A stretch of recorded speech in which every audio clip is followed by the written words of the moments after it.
اعوذ باللہ من الشیطان الرجیم بسم اللہ الرحمن الرحیم الحمد للہ الذی دل علی وجوب وجودہ افتقار الممکنات وعلی قدرتہ وعلمہ احکام المصنوعات المتعالی عن مشابہۃ الجسمانیات المنزہ بجلالہ عن مناسبۃ الناقصات نحمدہ حمدا یملأ اقطار الارض والسماوات والصلاة والسلام علی نبیہ صاحب الآیات والبینات سیدنا و مولانا ابی القاسم محمد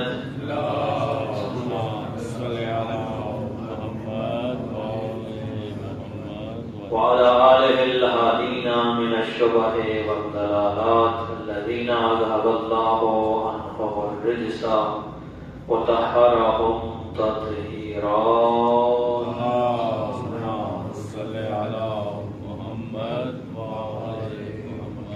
والرحمة على محبيهم ومواليهم واللعنة على أعدائهم من يوم الدين إلى أبد الآبدين. اما بعد فقد قال الله تعالى في كتابه المجيد بسم الله الرحمن الرحيم وقضينا إلى بني إسرائيل في الكتاب لتفسدن في الأرض مرتين ولتعلن علوا كبيرا فإذا جاء وعد أولاهما بعثنا عليكم عبادا لنا أولي بأس شديد فجاسوا خلال الديار وكان وعدا مفعولا. صلوات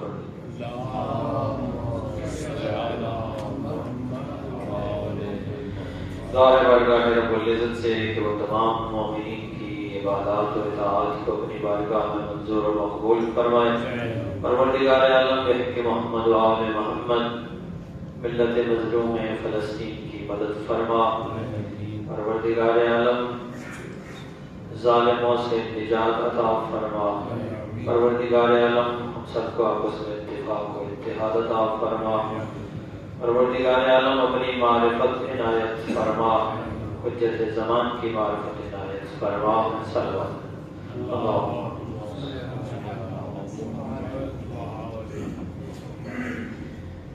سورہ مبارکہ اسراء جس کو سورہ بنی اسرائیل بھی کہا جاتا ہے، اس کا آغاز اس آیت سے ہوتا ہے کہ سبحان الذی اسریٰ بعبدہ لیلا من المسجد الحرام الی المسجد الاقصی الذی بارکنا حولہ لنریہ من آیاتنا انہ هو السمیع البصیر.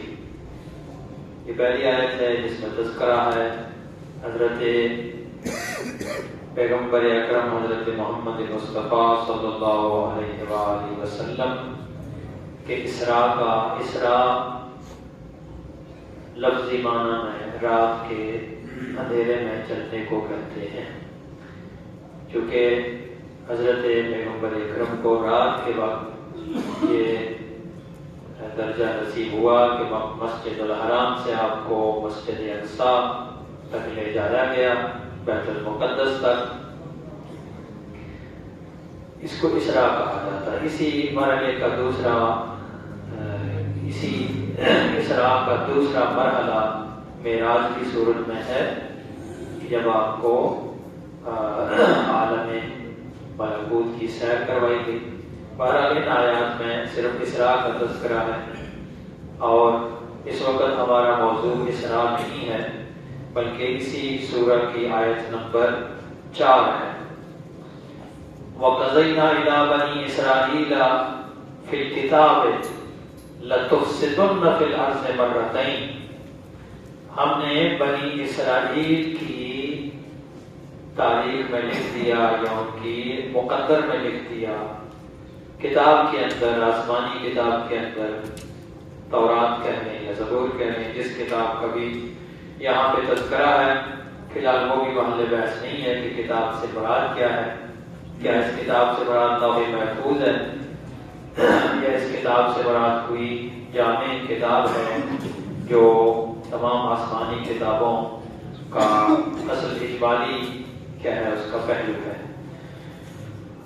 اگلے جملوں میں یہ ارشاد ہوا ہے کہ لَتُفْسِدُنَّ فِي الْأَرْضِ مَرَّتَيْنِ، کہ تم زمین میں 2 مرتبہ فساد برپا کرو گے، وَلَتَعْلُنَّ عُلُوًّا كَبِيرًا، تم اپنے آپ کو بہت بڑا سمجھنے لگ جاؤ گے اور پھر تمہیں اس کی سزا بھی ملے گی۔ فَإِذَا جَاءَ بَعْدُ أُولَاهُمَا، ان 2 مرتبہ کی جو بات ہو گئی ہے کہ 2 مرتبہ تم زمین میں فساد کرو گے اور اپنے آپ کو بڑا سمجھنے لگ جاؤ گے، تکبر میں مبتلا ہو جاؤ گے، تو اس کے بعد کیا ہے، فَإِذَا جَاءَ بَعْدُ أُولَاهُمَا، جب پہلا وعدہ آئے گا، بَعَثْنَا عَلَيْكُمْ عِبَادًا لَنَا، تو اس وقت ہم تمہارے اوپر بھیجیں گے اپنے بندے، اولی بأس شدید ہے، جو بڑی شدت والے ہوں گے، سخت ہوں گے، قہار ہوں گے۔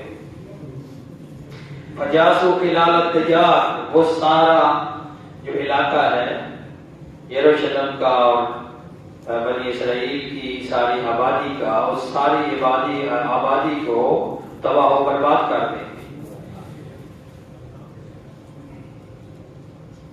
بنی اسرائیل کی اپنے بیان کے مطابق، ان کی اپنی کتاب کے مطابق، بائبل کے مطابق، پہلی مرتبہ یہ ہوا کہ جب بنی اسرائیل کی وہاں پر حکومت قائم تھی فلسطین کے اندر، یا اسرائیل کہتے اس وقت اس کا نام جو بھی انہوں نے رکھا تھا، تو جب انہوں نے اللہ کی نافرمانی کی تو اللہ نے ایک بادشاہ کو ان پر مسلط کیا۔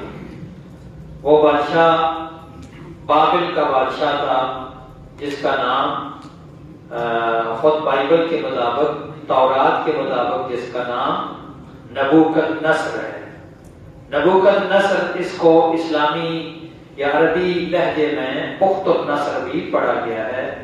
آپ نے تفسیر کی کتابوں میں یا اسلامی تاریخ کی کتابوں میں پڑھا ہوگا۔ اردو لہجے میں کئی لوگ اس کو بخت النصر بھی پڑھتے ہیں۔ بخت نہیں ہے، بخت فارسی کا لفظ ہے، وہ اور ہے، یہ نبوکدنصر اصل میں، اور اسی کا جو عربی لہجہ بخت النصر ہے۔ بخت النصر بابل کا بادشاہ تھا۔ بابل عراق کی ایک قدیم سلطنت تھی اور اپنے زمانے کی سپر پاور تھی وہ۔ نبوکدنصر اس کا ایک بڑا عظیم بادشاہ گزرا ہے۔ عظیم بمانا اخلاقی لحاظ سے نہیں کہہ رہا، یعنی وہ اپنے فوجی اور سیاسی طاقت کے لحاظ سے کہہ رہا ہوں کہ بہت وسیع و عریض اس کی طاقت تھی۔ اس نے جب حملہ کیا تھا، یہ غالباً 586 بی سی ای کا بفور کامن ایرا کا تذکرہ ہے، 586 قبل مسیح، 586 قبل مسیح میں اس نے حملہ کیا تھا اور تمام جو بیت المقدس تھا اس کو بھی، جو ہیکل تھا یعنی جو حضرت سلیمان نے بنوایا تھا، اس کو بھی مکمل طور پر تباہ و برباد کر دیا اور بنی اسرائیل کو قیدی بنا کر بابل میں لے آیا تھا۔ بابل کو آسانی سے آپ سمجھنا چاہتے ہیں تو وہ جو موجودہ عراق کا علاقہ، کوفہ، نجف، کربلا، بغداد، یہ جو سارا علاقہ ہے جس کو ان شہروں سے آج کل ہم یاد کرتے ہیں، اس سارے علاقے میں بابل کی سلطنت تھی۔ تو بابل کے جو کھنڈرات ہیں وہ بھی موجودہ کربلا کے کچھ فاصلے پر ہی دریافت ہوئے ہیں، پرانے کھنڈرات اس کے موجود ہیں وہاں پر۔ وہاں اس کا پرانے بادشاہوں کا کہ وہ کتب خانہ، لائبریری بھی جو ہے وہ دریافت ہو چکی ہے، جس سے بڑی قیمتی معلومات ملی ہیں اس زمانے کی تاریخ کے بارے میں۔ تو یہ بادشاہ ان کو قیدی بنا کر لے آیا تھا، اس کے حکومت کو اس نے تباہ کر دیا، اور پھر اس کے بعد کچھ عرصے بعد جو ایران کا بادشاہ تھا، جس کا ذکر بائبل کے اندر کیا ہے وہ خورس لکھا ہے، ایرانی خود اس کو کوروش پڑھتے ہیں، یونانیوں نے اس کو سائرس دی گریٹ کہا ہے۔ سائرس دی گریٹ اسی معنی میں کہ اس نے ایک بہت بڑی سلطنت قائم کی تھی۔ ایرانی تاریخ کے مطابق ہخامنشی سلطنت کا وہ بانی شمار ہوتا ہے، اور اس کی سلطنت جو ہے وہ دریائے سندھ سے لے کر یونان تک پھیلی ہوئی تھی، اور دوسری طرف اس نے شمال میں کیسپیئن سی سے لے کر یہ عراق تک کا علاقہ سارا اس نے فتح کیا تھا۔ یہ سارا علاقہ اس کے قبضے میں تھا۔ بہت سارے مفسرین کا خیال ہے کہ قرآن میں جس ذوالقرنین کا تذکرہ ہے یہ ذوالقرنین وہی سائرس ہے، سائرس دی گریٹ ہے۔ اس کی بھی خیر اپنی بہرحال نشانیاں ہیں کہ وہ اس وقت محل باس نہیں ہے گفتگو میں، جب آیا اس کا تو ذکر سرسری طور پر کر رہا ہوں، تفصیلی طور پر اس کے بہرحال اپنی جگہ دلائل موجود ہیں کہ اس کو کیوں ذوالقرنین کہا جاتا ہے۔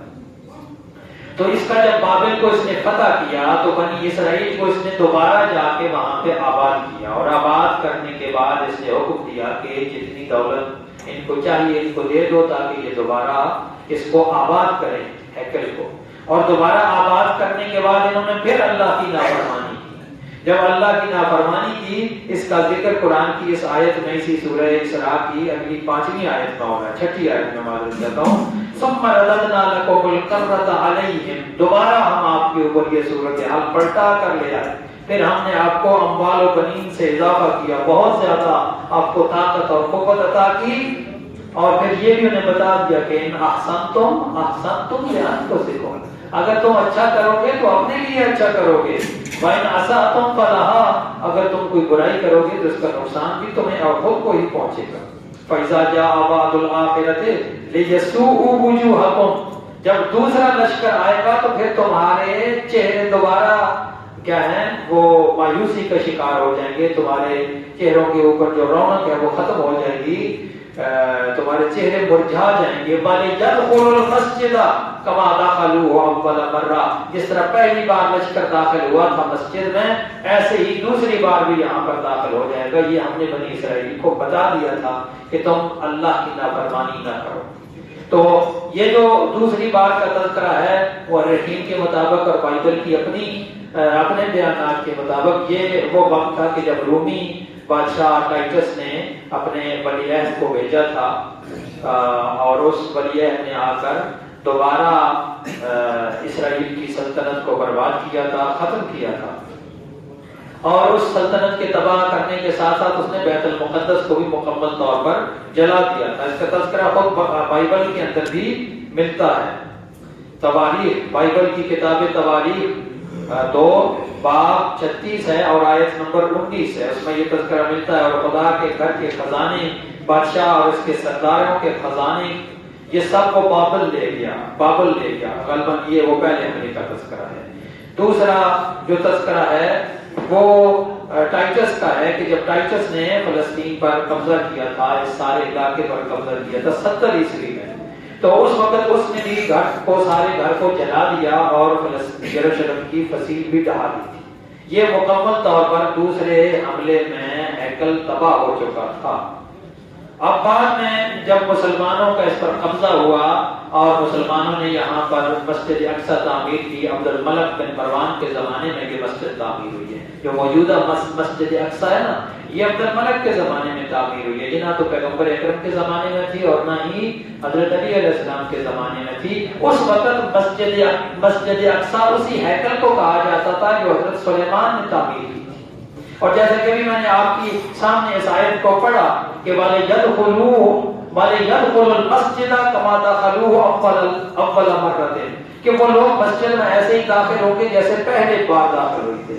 تو یہاں سے واضح پتہ چلتا ہے کہ اللہ نے قرآن مجید میں مسجد کا اطلاق ایک عبادت گاہ پر کیا ہے، حالانکہ وہ مسلمانوں کی عبادت گاہ نہیں تھی، وہ یہودیوں کی عبادت گاہ تھی، بنی اسرائیل کی عبادت گاہ تھی، لیکن اس کے باوجود اس پر مسجد کا اطلاق کیا گیا، کیونکہ عبادت گاہ کسی بھی مذہب کی ہو اس میں عبادت تو خدا کی جاتی ہے۔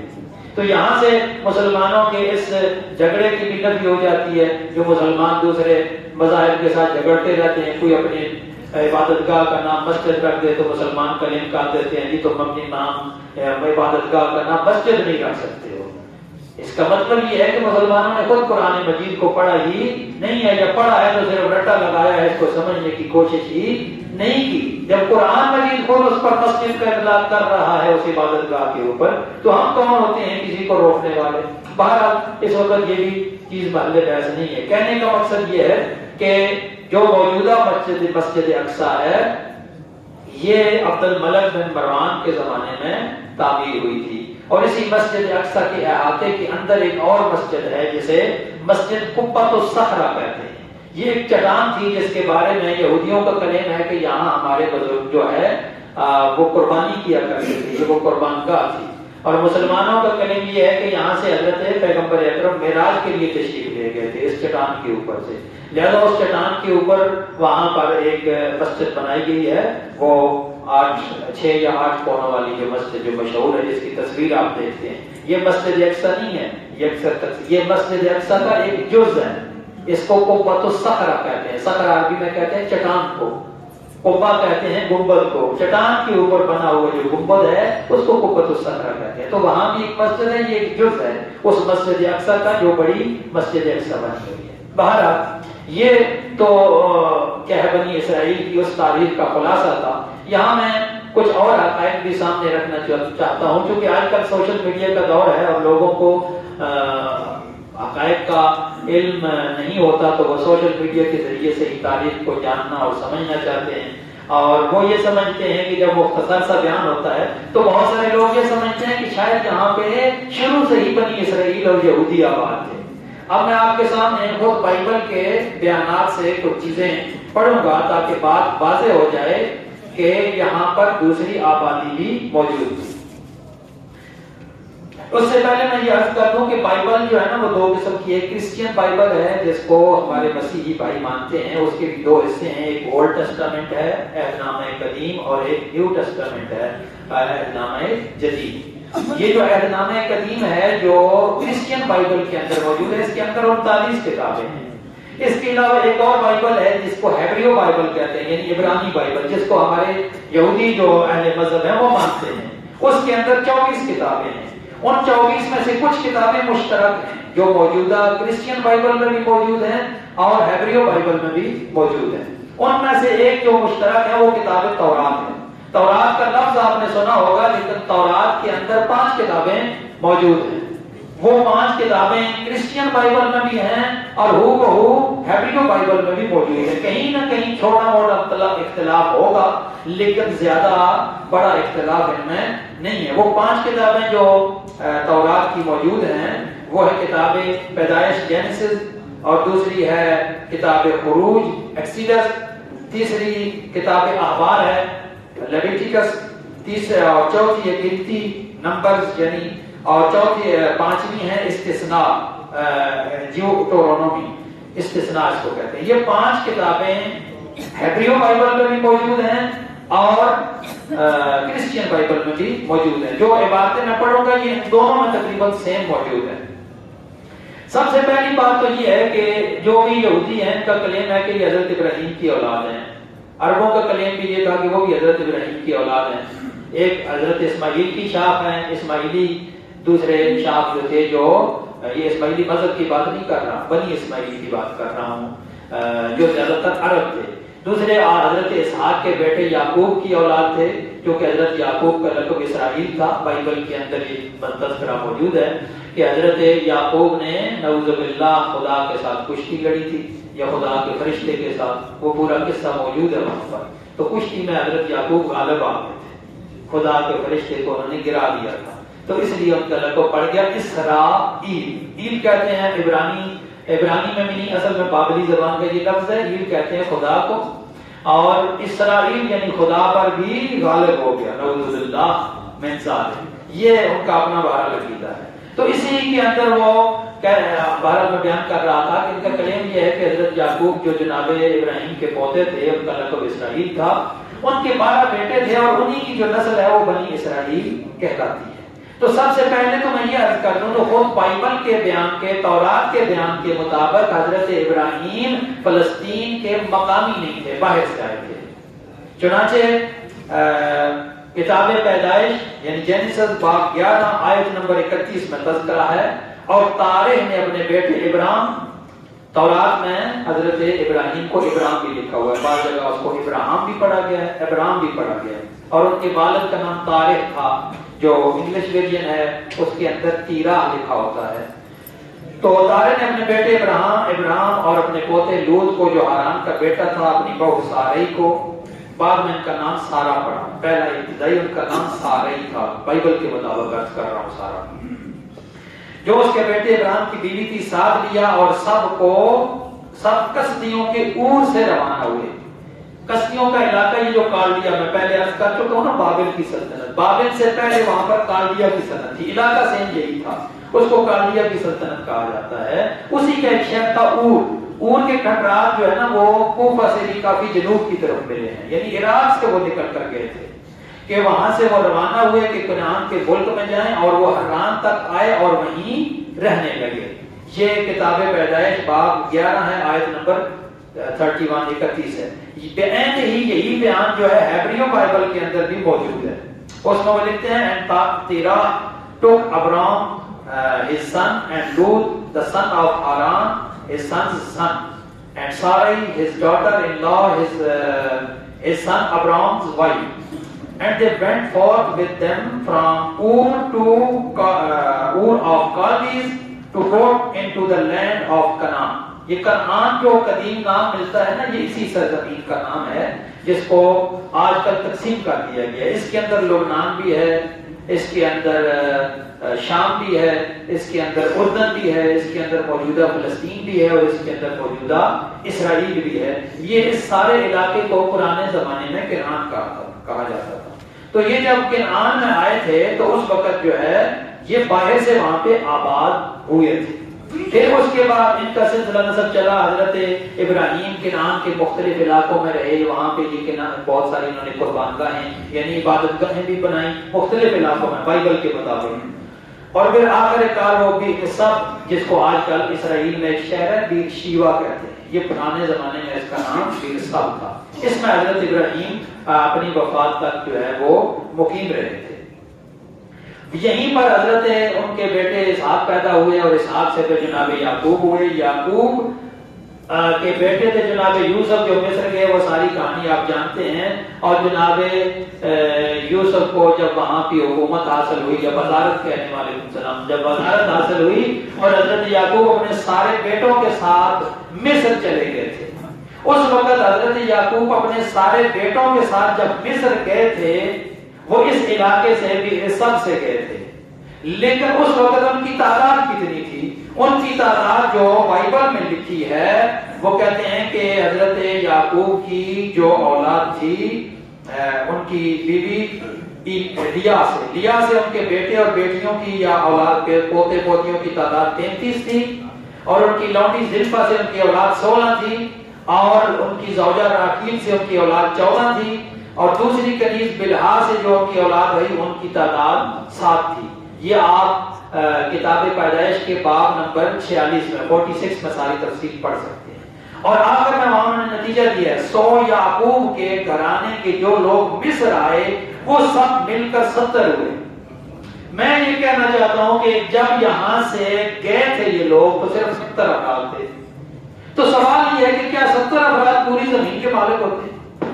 کیا وہاں اور کوئی آبادی نہیں تھی؟ کیا وہاں اور کوئی لوگ نہیں رہتے تھے؟ تو آپ جو کلیم بن گیا کہ جناب سارا علاقہ ہی بنی اسرائیل کا تھا، آج انہوں نے وہاں پہ اپنی ملکیت جلا دی ہے۔ جب وہاں سے گئے تھے تو صرف 70 افراد تھے، اور جب مصر سے واپس آئے تھے حضرت موسیٰ ان کو جب لے کر آئے تھے تو اس وقت تورات کے مطابق ان کی تعداد 6 لاکھ تھی۔ اس کا ذکر کتاب خروج یعنی ایکسیڈس باب 12 آیت نمبر 37 میں ملتا ہے کہ بنی اسرائیل نے رامسیس سے سکات تک پیدل سفر کیا اور بال بچوں کو چھوڑ کر وہ کوئی 6 لاکھ مرد تھے۔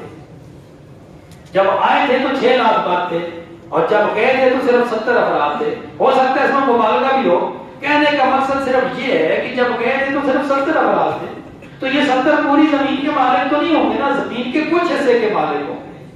اور پھر آہستہ آہستہ جب یہ واپس آئے ہیں تو انہوں نے فلسطین پر قبضہ کیا ہے، اور اس کا تذکرہ کتاب یوشع کے اندر یشوع جس کو پڑھتے ہیں، یشوع کتاب یشوع بائبل کا ایک حصہ ہے، یہ ہیبریو بائبل میں بھی ہے اور کرسچین بائبل میں بھی ہے۔ یشوع باب 13 آیت 1 کا میں عبارت پڑھتا ہوں۔ اور یشوع بڈھا اور عمر رسیدہ ہوا، جیسے ترجمہ لکھا ہوا میں نے ایسے سیم پڑھا ہے، اپنی طرف سے ترجمہ نہیں کر رہا۔ یشوع بڈھا اور عمر رسیدہ ہوا، اور خداوند نے اس سے کہا کہ تو بڈھا اور عمر رسیدہ ہے اور قبضہ کرنے کو ابھی بہت سا ملک باقی ہے۔ اب آپ دیکھ لیں کہ پہلی بار جب آئے تھے بنی اسرائیل تب بھی یہاں پہ قابل ہو کر آئے ہیں۔ یہ نہ سمجھیے سوشل میڈیا کی پوسٹر سے متاثر ہو کر کہ یہ بنی اسرائیل کی ملکیت تھی۔ ملکیت کہاں سے آ گئی؟ 70 افراد یہاں سے جا رہے الملکیت تھی. اور آگے تذکرہ بھی ہے وہ ملک جو باقی ہے سو یہ ہے فلسطینیوں کی سب اقلیم. یعنی اس کا مطلب یہ ہے کہ وہاں فلسطین کے باشندے موجود تھے. اسی کتاب یوشع کے باب 15 آیت 63 میں تذکرہ ہے. اور یبوسیوں کو جو یروشلم کے باشندے تھے بنی یہودا نہ نکال سکے. وہ یبوسی بنو یہودا کے ساتھ آج کے دن تک یروشلم میں بسے ہوئے ہیں. یعنی وہاں مختلف قبائل تھے جن کا تذکرہ بائبل میں ملتا ہے. فلسطینی قبائل بھی تھے, یبوسی قبائل بھی تھے, اموری قبائل بھی تھے, کنعانی قبائل, مختلف قبائل تھے. ان سارے قبائل کو چھوڑ کر اب کوئی بندہ یہ کلیم کرنا شروع کر دے کہ وہ ساری زمین بنی اسرائیل کی ہے تو یہ یقیناً اس تاریخ سے ناواقفیت کی بنیاد پر ہے.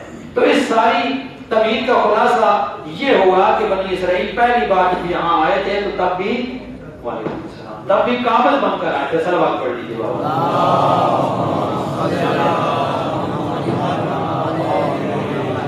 اور پھر جب دوسری بار آئے تو ابھی بھی قابل ہیں. اس کی تاریخ پھر انشاءاللہ اگر زندگی رہی تو نیکسٹ جمعہ میں بیان کروں گا. ابھی وقت ختم ہو چکا ہے اور آخر میں ایک اہم ایشو کو بھی بیان کرنا ہے.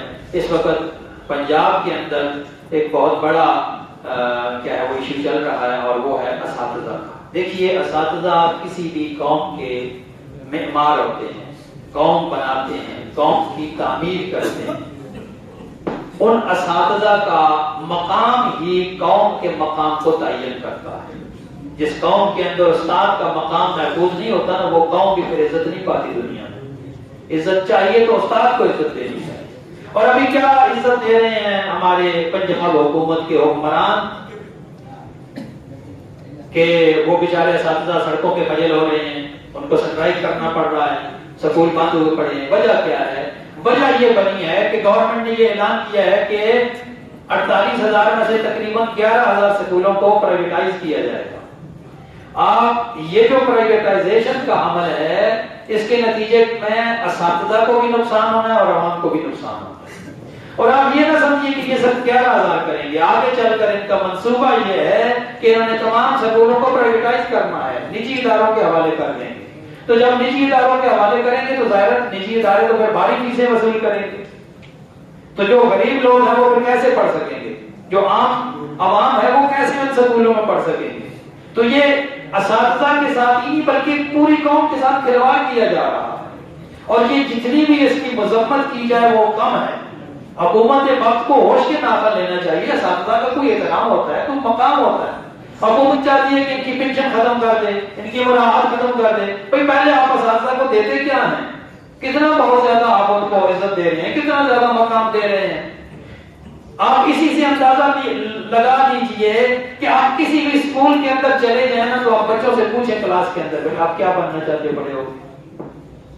کوئی کہے گا جناب میں جنرل بننا چاہتا ہوں, میں کیپٹن بننا چاہتا ہوں, میں انجینئر بننا چاہتا ہوں, میں ڈاکٹر بننا چاہتا ہوں.